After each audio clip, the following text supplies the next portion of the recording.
Hello, and thank you for stopping by the Stuff I Heard podcast. This is your host, Joshua Peak. Hey, everybody.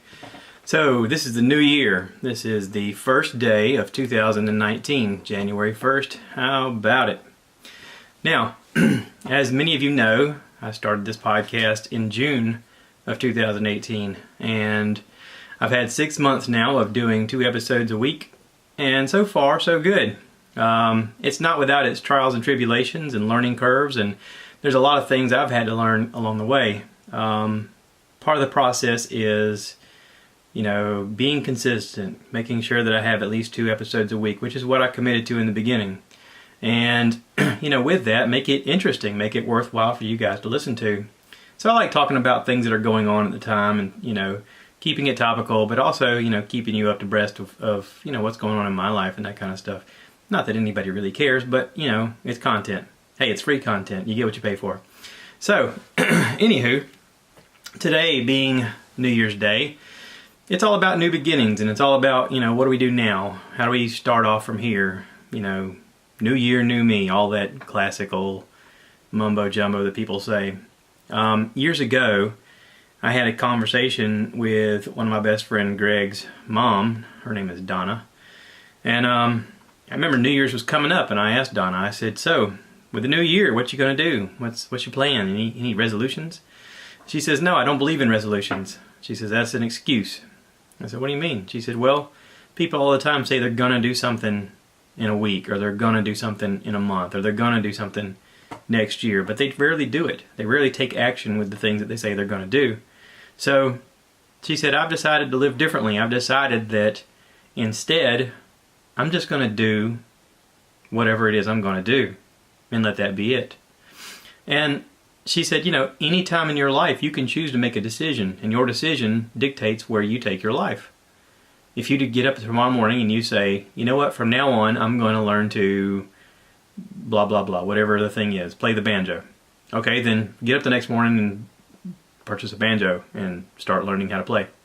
If you're going to get up the next morning and say, I'm going to be really good at math, then get up the next morning, pick up a math book and start doing some homework and start going through the processes and learning the rules and going through, all the things you're supposed to do to be better at math. It does not matter that you have a date or that you plan to start on a date. She said you can start at any moment. You can literally make up your mind at any time in your life and go in a direction. Now, the reason why this is topical to now, not only because it's New Year's and because, everybody's on this whole plan of, come New Year's, I'm going to start losing weight. Just ask anybody at the gym come January. Suddenly the gyms are going to be packed full of people who weren't there for months. But now all of a sudden they're going to be there, crowding up the space of the people who are normally there because they're going to want to get their summer body ready. Oh, I got good intentions. I'm going to lose a lot of weight. I'm going to do this. I'm going to do that. And they don't follow through.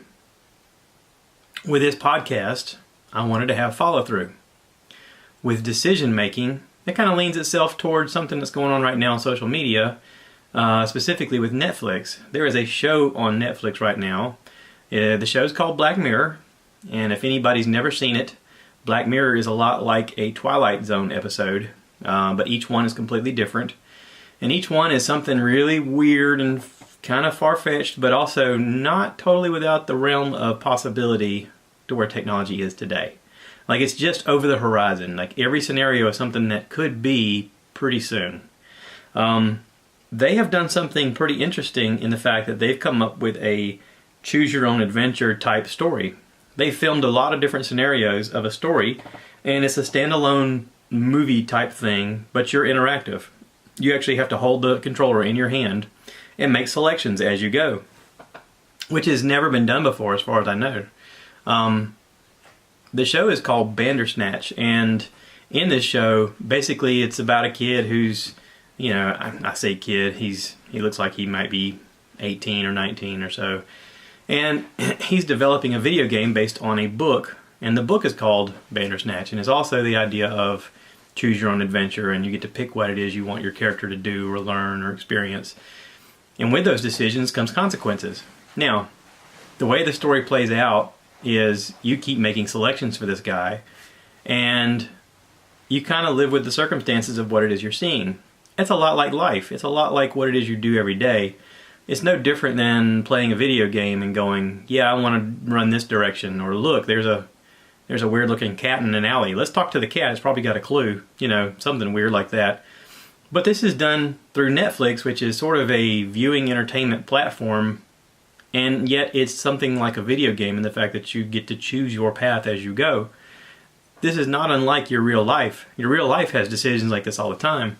But this guy at some point, in some of the different pathways that you go down, becomes aware of the fact that he's not making decisions, that someone else is.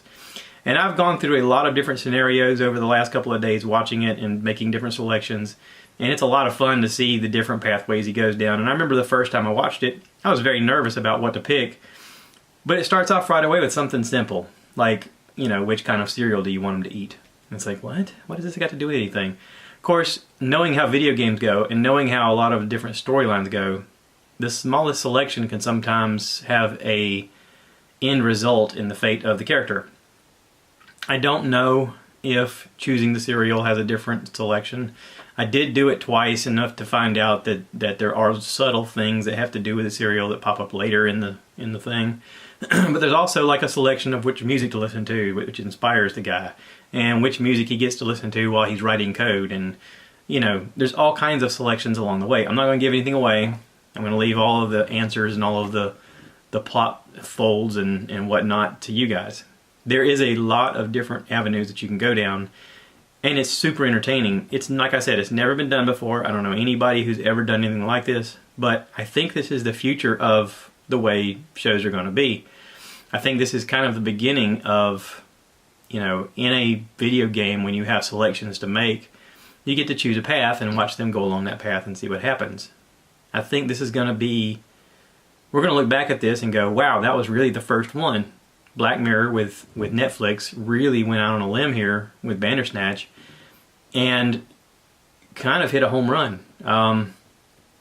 I got to be honest, there's certain avenues that you go down where you sort of get the feeling that, oh wait, I made the wrong choice. Well, don't worry, it's going to loop back around and you're going to get to make a different choice. So don't be afraid, try it out. You're going to be really surprised. I was surprised. I was pleasantly surprised at how many options were available. But also, in the most simplistic of ways, it opens up the avenues for you to have that kind of thing in the future. Now, when I was a young boy, there used to be a bookstore. I know a lot of people are like, what's that bookstore? There used to be a bookstore that I would go to once in a while, and my buddy Rodney got me interested in reading these books that were literally called Choose Your Own Adventure books. And they were just like they sound. You'd get a book and you'd read at the bottom of the page and it'd say, if you want the character to do this, turn to page so-and-so. If you want the character to do this, turn to page so-and-so. And you'd turn to it and you'd keep reading and you'd keep making selections. And it was hard not to go back and go, wait, I want to see what happens the other way. So you end up reading the whole thing in its entirety, but in different order. And it was exciting. It was very interesting the way they'd done it. And it was also interesting in the fact that the books were sequential and yet had nothing to do with each other. But because they were sequential, you knew that this was book one, this was book two, so on and so forth. But when you went to the bookstore, they were not all available because people would buy them and they'd sell out. So you're always like in search of certain ones, like book 7. Where's book 7? I can't ever find it. Where's book 13? I can never find that one. So it was like certain ones you always looked forward to reading. And then when you read them, you were like, oh, I can see why this was sold out because this was so good. This is going to be kind of like that, this whole Netflix thing that they've done. We're going to talk about this a lot in the future, about how this kind of turned the tide of entertainment. I also had a chance to watch Bird Box. Now, a lot of people are on social media talking about Bird Box, and there's memes of Sandra Bullock with a blindfold over her eyes looking panicked. And coincidentally, it's right during college bowl games. So a lot of people are making fun of other college teams, and they got the Sarah and Sandra with the blindfold over her face and she looks all panicked, and it's kind of funny. I did watch the movie, and I gotta tell you, I'm not a scary movie person. I don't enjoy watching scary stuff. I come from the belief that you can't unsee a lot of things, so sometimes you just have to ask yourself, do I want to invite this in my brain or not? And for the most part, I've always been the kind of person who said, no, I don't want that in my head at all. There's no reason for it to be. Well, I decided to take a chance. Now, if I ever watch something scary, I'll watch it first thing in the morning, because then I figure I got the rest of the day to fill up my brain with other crap so I don't think about it when I go to sleep and I don't dream about it. So, I mean, I literally started doing that, and I watched the thing in the morning, and it was good. There were a lot of suspenseful moments. There were some scary moments. Some people have claimed that they felt it was kind of long and drawn out. I disagree. I think that it moved along great. They did a good job of kind of bouncing back and forth between timelines so that you weren't necessarily following the character along through everything she knows. That way you're surprised when you see certain things. I like the way they did it. I think the statistics are out that it's the top watched Netflix movie that they've put out so far. It's only been out for like a week, and I think the numbers were over 7 million within the first like 3 or 4 days. It's something crazy like that.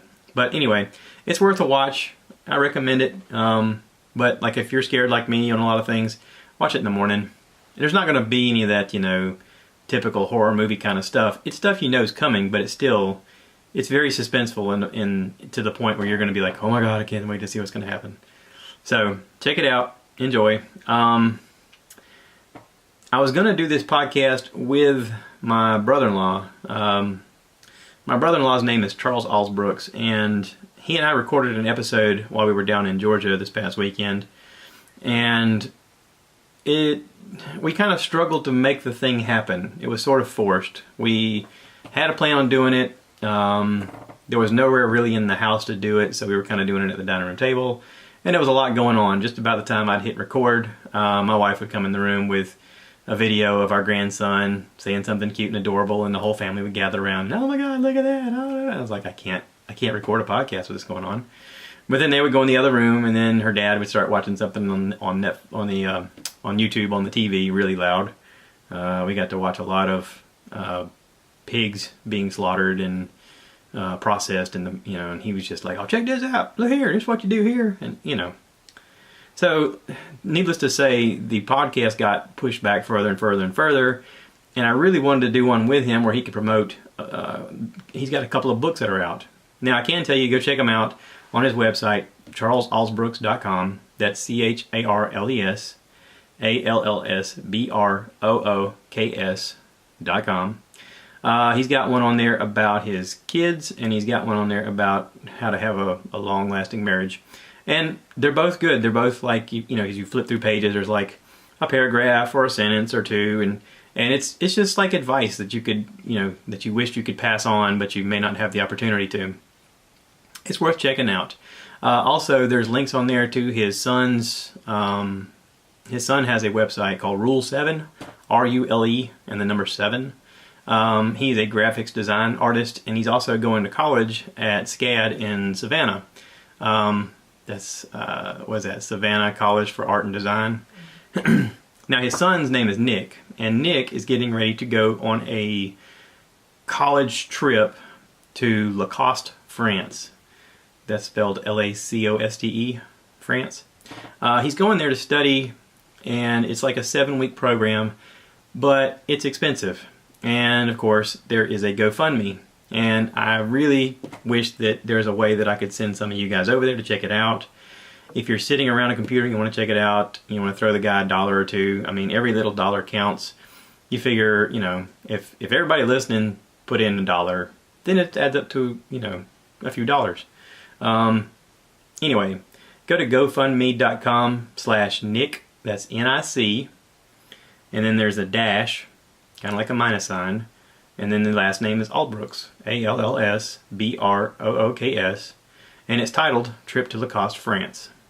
So go check it out, see if you can give him some love, help him get on his trip so that he's got what he needs to make this happen for his college, and I really appreciate it. I am going to have Charles on the podcast. I was supposed to do something with him today, but I found out that I have to go work. Today being New Year's Day, I had to make some changes in plans and get on the road to head to work out of town. It's not a big deal. It's part of the job, but it does kind of throw a monkey wrench in the timing of being able to have somebody on the podcast. If I have them on, then I need to go ahead and call ahead and have things lined up, and all the particulars you guys don't care about. But it is difficult to coordinate with other people. And sometimes the easiest thing is for me just to do the thing. So that's what I'm doing. I'm doing this for you guys. There may be 5 of you that care. But I appreciate every one of you. Every single one of you. You're special too. I would like to talk also about one of the subjects that he and I covered. This past weekend we watched a good bit of football, watching college and pro football. And I was commenting to him on the fact that Notre Dame was getting ready to play Clemson on TV. And they were highlighting the story of Notre Dame's prime running back. I think his last name is Williams. I'm not exactly sure on that. Somebody's going to fact check me and be like, you're a moron, you didn't even look it up. Yeah, I know. You get what you pay for. It's a free podcast. Anyway, they were showing the background of this kid and how he's had kind of a tough life and his mom is not doing well. Her health is real bad. But he had the opportunity to play, or start, I guess you could say, on his 4th game of the season, and he had a breakout game, and since then he's been running all over the place. He's like their top running back. And I thought it was a good job that they had done to kind of showcase a story highlighting a kid who otherwise you wouldn't really know about. You just see his name and see him running and you go, oh, good job.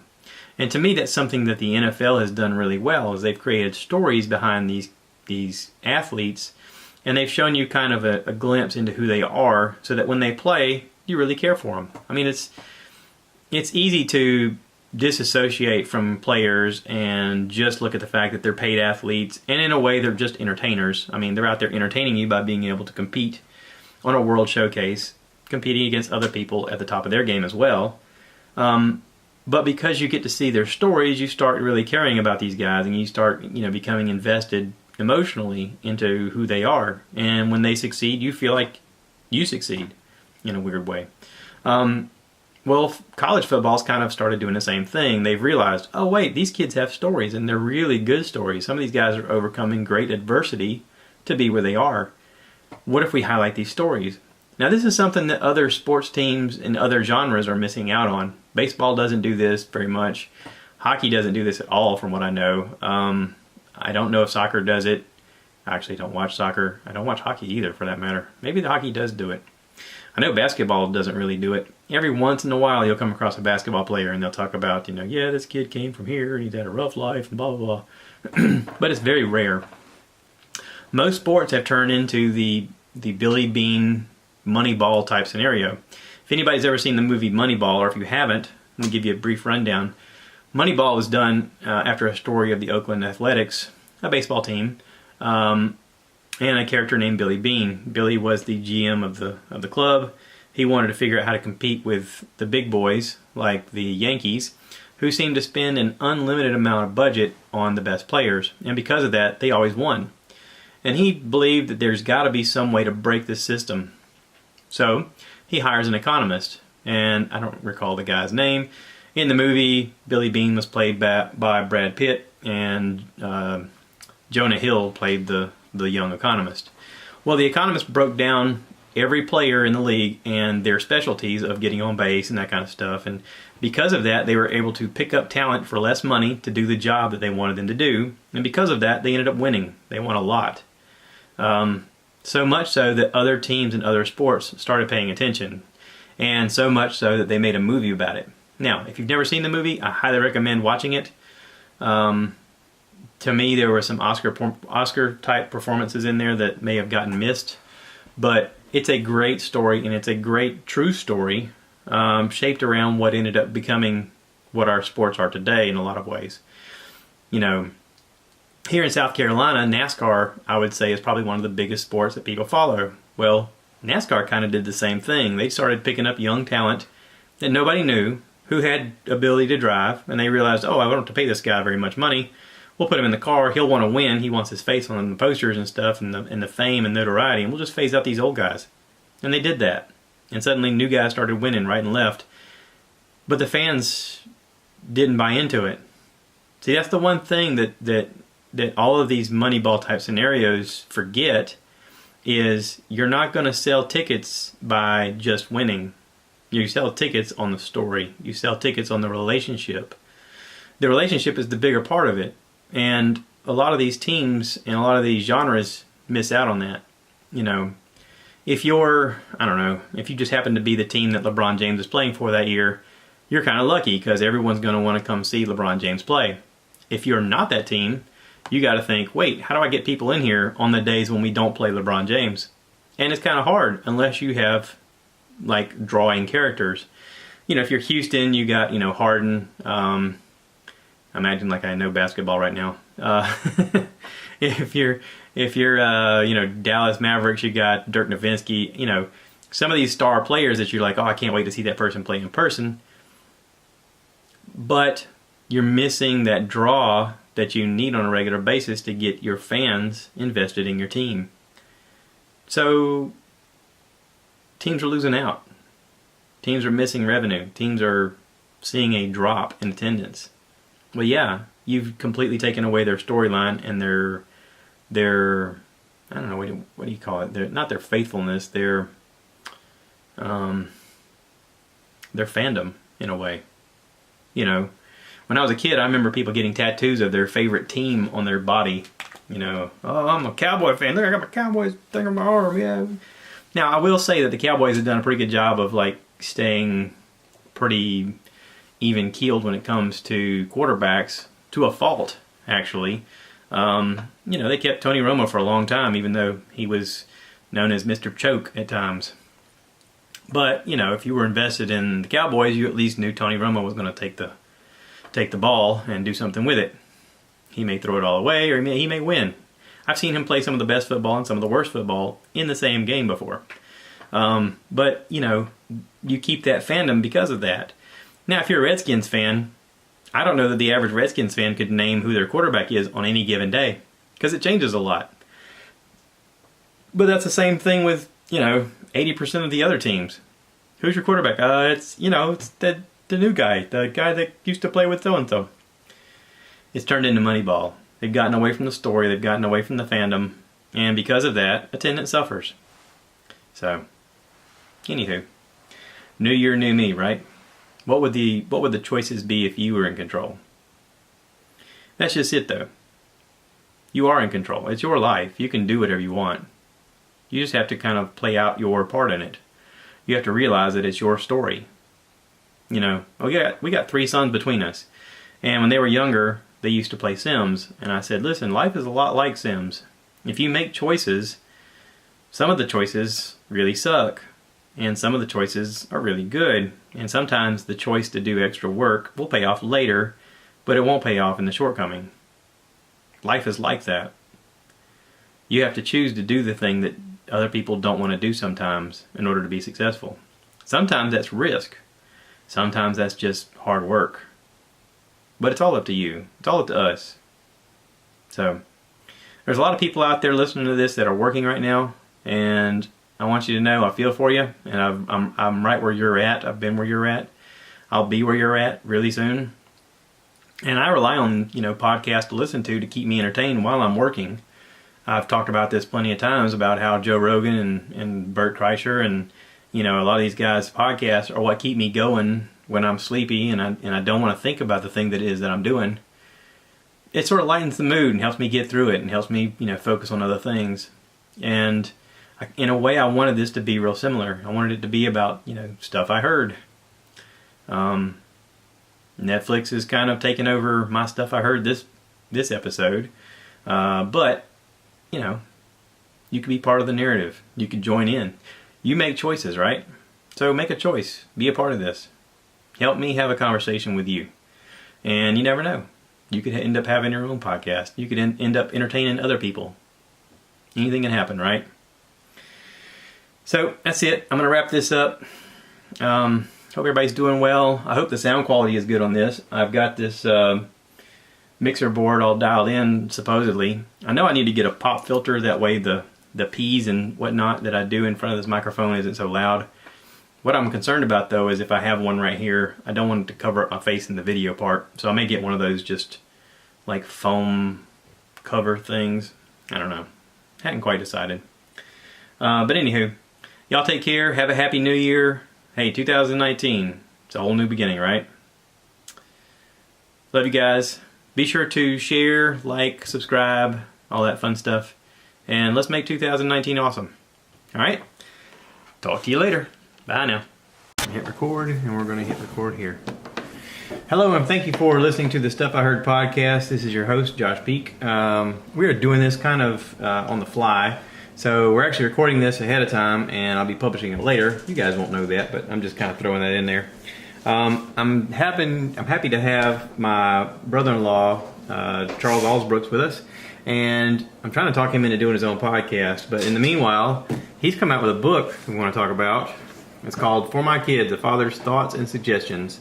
If you've got the YouTube, you can watch the video part here where I get to show you a picture. This is pretty cool. What made you think of doing this? I did it for my boys. Yeah. I've got 3 boys, and it's just thoughts, suggestions that, run through my head, and things that my dad always told me a few little things here and there, and I wish that I knew every one of them now, and I figured I'd just put mine in writing and gave each one of my boys a copy for Christmas, and it is available on Amazon, but, I'm not really doing a big push for it. Just mainly it was for my boys. Cool. Yeah, there's lots of little sayings in here, like as you flip through the pages, like here's power and fame may look good, but the fame and power you want are not the ones that help others. The people that don't understand, they can help themselves. When you show that kind of power and fame to others will recycle it. I waited that long to understand. Yeah. Okay, find a partner that makes you want to be a better person. That's a good one. Yeah. Pretty simple. Remember, you are loved. A lot of good information here. My favorite, kind of spoiler alert, I've already looked through this.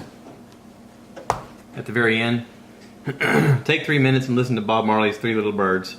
This is my message to you.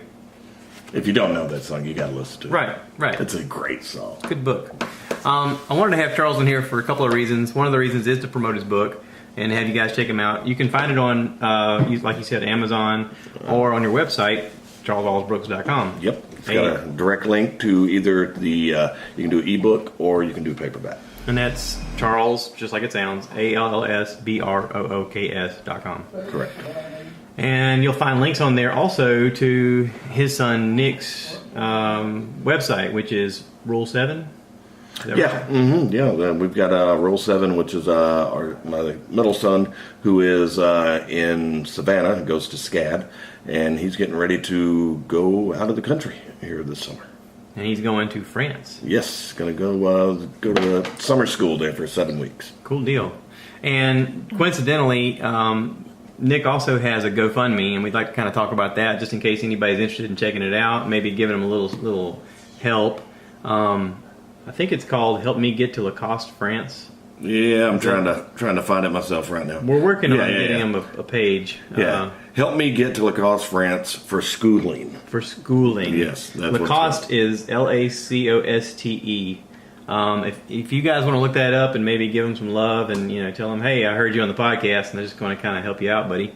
Every buck counts, even if you donate $1, it adds up. Trust me. Yeah, and his name is Nick N-I-C. Nick Allsbrooks. Nickerdoodle. Mm-hmm. He hates that. I love throwing that out there that it's out in the public that he hears that. We've had kind of a fun weekend getting to hang out here with the outlaws and the in-laws and family, and getting to have lots of good food. And we're watching a little bit of college football, and we've watched several games today that are very lopsided. We are currently watching Alabama throttle Oklahoma. Kind of hoping for a better game, especially since Oklahoma had a quarterback that was winning the Heisman and going on to play, professional baseball for the Oakland A's. He's already got a contract, which is really cool. But, you and I were talking earlier about the fact that one of the things that I think the NFL does really well as a professional, sports genre is they tell the stories of the kids. Yeah. It sort of gets people invested in their lives and gets you watching their stuff, and a lot of the stories makes you want to follow the team more. And now, not only that the pros are doing it, the college, level is starting to do it.